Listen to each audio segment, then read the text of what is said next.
There's a strange thing happening lately, and it's happening on a massive scale, and that has made it come to my attention.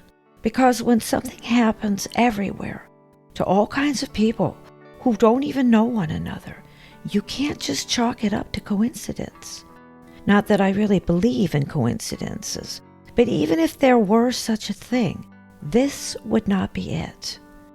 And it goes like this. I was recently talking to a holy woman, a woman who, by her position in an ecclesiastic organization, is privy to the conscience of many people. She confirmed for me something that I had been suspecting, something that was gnawing at me. She said lately, people everywhere were suffering from crippling, private, unspoken humiliation over things that had happened long in the past. It was an obsessive thinking back on mistakes that we all make in life, with an exaggerated, almost crippling humiliation over the events. And like I said, it confirmed what I knew all along. And the reason I knew it was because I had suffered from it myself at one point. Here's an example. An event from the past would come up in my mind, and very often it was the distant past, not something that happened last week or last month. It would be about something I did wrong or said wrong or even thought wrong. Or it would be about making a mistake, doing a bad thing, or missing an opportunity to succeed and do the right thing, whatever. So it would come up in my mind, and right away I would feel terrible about it all over again, as if it just happened yesterday, like in a really exaggerated kind of way. And as I mentioned, these were things from the distant past. There was absolutely no reason in the world for me to be rehashing them, and yet I found myself doing that over and over again. I'd replay it in my mind and exquisitely experience every single thing I'd done wrong. Of course, I'd blow it up into being far bigger and worse than it actually was, and I'd have to add in thoughts of others mocking me or looking askance at me or something like that. That would just sort of add to the humiliation. The worst part of it all would be the absolutely bone-crushing humiliation that it would cause every single time. And I knew there was something wrong with this, that these things were being blown way out of proportion. I knew it simply didn't make any sense. But you see, it all occurred like a sort of undercurrent, a sort of background play that was going on simultaneously as I went about my day. And when I'd get to the humiliating portion, I'd visibly and physically cringe. Now, I don't think I need to tell you that that is not exactly healthy behavior, and it's not something I continually indulge in. And now that I understand more of what's going on, I feel a lot better. I should stop and say right here that, of course, we all have things that we've done wrong. I mean, we all have events we're embarrassed about or ashamed about and wish we'd done better. There's nothing wrong with that, because these kinds of gentle self-judgment acknowledgments can help guide you to make better choices in the future. But that's not what was happening. Like I said, things were getting blown way out of proportion. And always, there was this feeling of embarrassment and humiliation that went along with it. So I was talking to this holy woman, and she said that basically this drumming up of past wrongs with feelings of massive humiliation was occurring everywhere on an almost epidemic level. Of course, she blamed it on evil or the devil or however you want to look at that. Now, my mind didn't necessarily go in that direction. My mind didn't blame it on a devil per se. My mind blamed it on something else. You see, When all of a sudden everyone is feeling a certain way, or talking about a certain thing, or thinking in a certain pattern, it usually means some sort of massive psychological manipulation has taken place. And very often that manipulation takes place in the form of propaganda. And, well, with the internet, it's just sort of everywhere, isn't it? So I began thinking about that. I don't mind telling you that I was a bit relieved, actually, to hear that this was a common and recent occurrence. Because when it happens to you alone, in silence, you think you're the only one. You think you're singled out and some sort of weirdo. And of course, that's how you're supposed to feel with this kind of manipulation, isn't it? You're supposed to feel all alone and like you're the only strange one out there. And it's also humiliating that you just keep silent about it. And that makes it even worse. And all of that is by design. That's how propaganda and manipulation work so effectively. So, yes, I began thinking about it. You know, it's really tough if you're a sensitive kind of person. And I think far more of us are sensitive than we like to let on, because we fear that people will think we're weak. So here you are. You're doing your best to be a decent person, making mistakes, yes, but still doing your best day to day with the ins and outs of living in a very busy society. And along comes this humiliation and pain from the past. And truly, it's crippling. It's an awful feeling. And here was this woman telling me that it was at almost epidemic, maybe even pandemic proportions lately. How? Why? Those are good and valid questions. Why would so many people lately be feeling that way? That's what I wondered. Feeling humiliated, embarrassed, crippled inside over the past. And the worst part about it is, 9 times out of 10, the event wasn't nearly as bad as this strange feeling that has gotten a hold of us and made us think it is.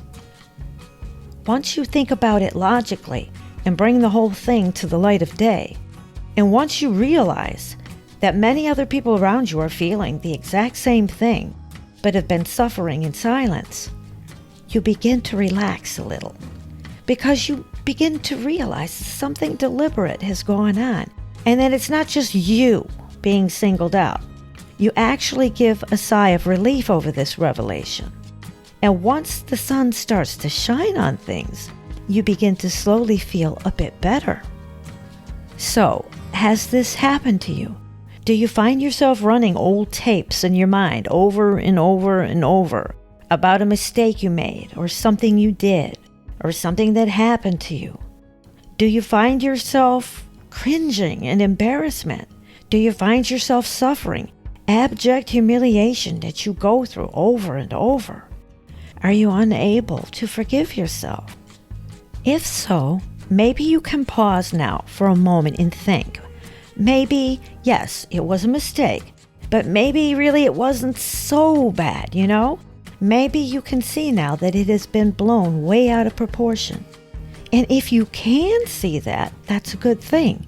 And if so, you may now be wondering what is going on. Well, I can't say that I have all the answers about it, but frankly, I don't know if we need all the answers, because I think it's good simply to know about it. Once you get it out in the open, it kind of loses some of the power it has had over you. Once you realize that this is deliberate manipulation, you can step back and look at the bigger picture. So really, how would this happen? Well, if you get a general feeling of guilt and shame instilled in people via the internet and especially social media, you can kind of open them up to swallowing some of that guilt and internalizing it in themselves. Does that sound too far-fetched to you? The holy woman told me it was evil doing it. She said that evil liked to cause those feelings of pain and shame and humiliation because those feelings are really good at destroying a person. I don't know for sure what has caused it, but I do know it has happened. And happily, I also know that it can be brought to light and then thrown out in the trash. You know, it doesn't really matter if 20 or 30 or 40 years ago you cheated on a test, or stole a piece of candy from a store, or dumped your friend to hang out with the cool kids. And the reason it doesn't matter is because you learned way back then that you were wrong, and you learned not to do it again. That's how you grow and become a better person. And let's see, what else? If in the past you lied, you cheated, you manipulated, you bailed out on a partner, you ghosted someone who needed your help and who had helped you, you openly laughed at someone and humiliated them, and on and on and on. If you did any of these or worse, congratulations, you're human. And if you're suffering from them, to an extent, it's actually a good sign, because it means you know right from wrong. It's the people who don't think about their terrible behavior. Those are the people who actually scare me the most, you know, not the people who make the mistakes and then suffer regret. Because guilt and regret can actually be good things to an extent, if they teach you lessons and make you a better person. They can be bad things, though, when they get blown way out of proportion and haunt you repeatedly. So, this massive amount of dwelling on past wrongs and feeling horrible humiliation, it's an epidemic everywhere, and it is not by accident. It is by design. So here's another design, and I'm giving you this design here and now. This is my gift to you.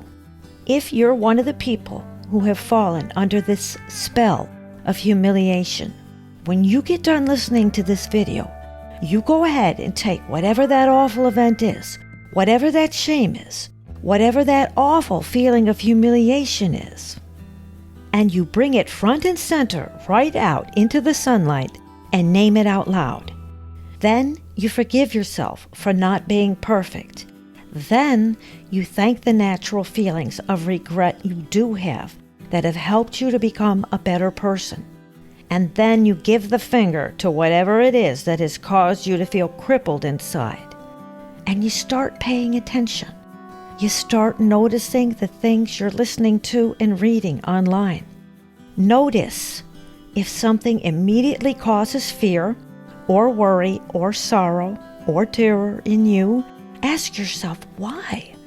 Even if whatever it is seems to be unrelated to you, ask yourself why you're suddenly feeling bad.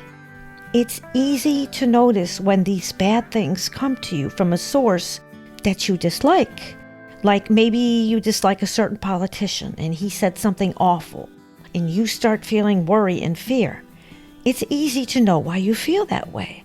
But it's not so easy to notice when you end up feeling that way from a source you actually like and maybe even trust. If you like something or a certain person or ideology, but you end up feeling bad after an encounter with it, listen to yourself. See, that is where they get you.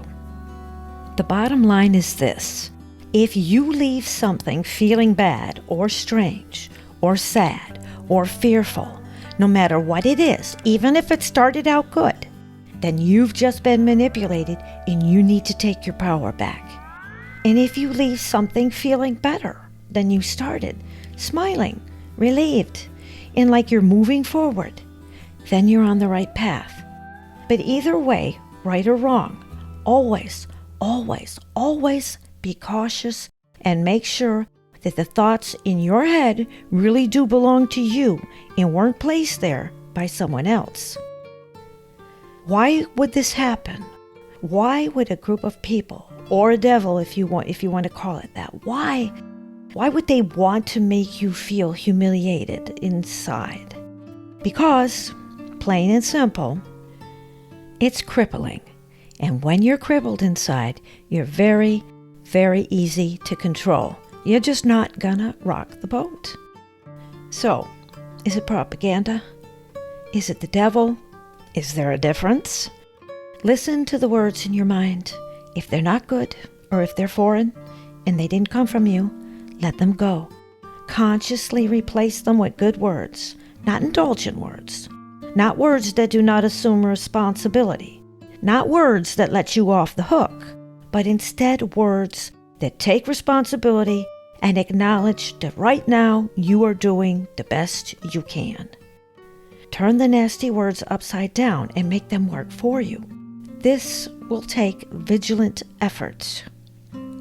T.S. Eliot, one of the best poets of the 20th century, said this: "You will find that you survive humiliation, and that's an experience of incalculable value." Break the spell. Make it work for you.